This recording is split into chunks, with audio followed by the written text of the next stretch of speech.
नमस्कार साथियों, मैं संजय नामदेव। स्वागत है आपका हमारे चैनल पर। आज हम प्रश्न बैंक सामाजिक विज्ञान के भूगोल खंड से अध्याय 4 कृषि की चर्चा आपसे करने वाले हैं।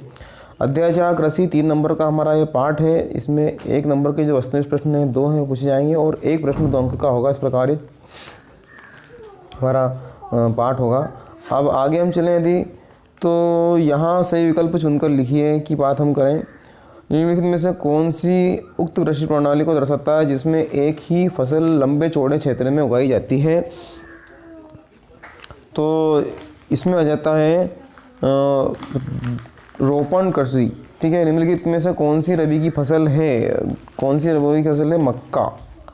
निम्नलिखित में से कौन सी एक फलीदार फसल होती है? एक फलीदार फसल होती है दालें।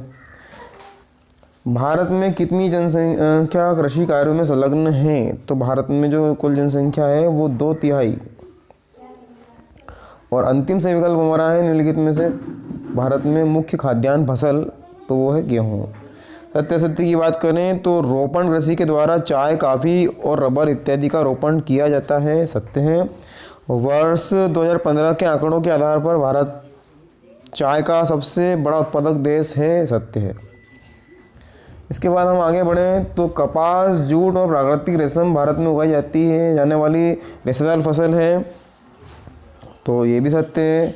चौथा है भारतीय कृषि 60% लोगों को आजीविका प्रदान करती है, ये असत्य है। चौथा, चाय की झाड़ियों को उगाने के लिए वर्ष भर कौन नम और पाला रहित जलवायु की आवश्यकता पड़ती है? ये सत्य है।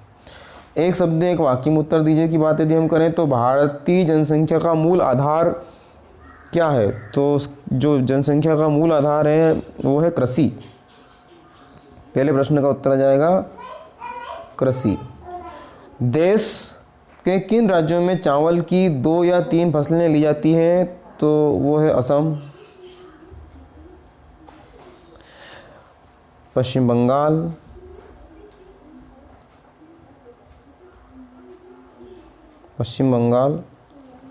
और ओडिशा।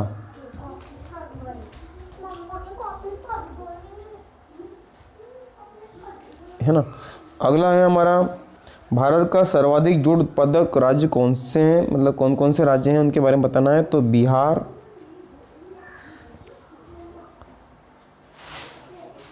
असम, ओडिशा, मेघालय और पश्चिम बंगाल।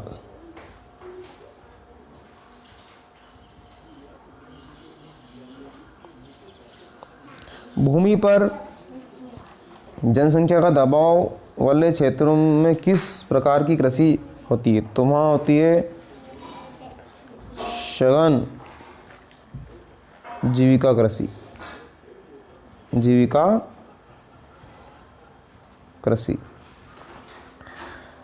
उन फसल का नाम बताइए जो उत्तर भारत में खरीफ या दक्षिण भारत में रबी फसल है। तो वो है तिल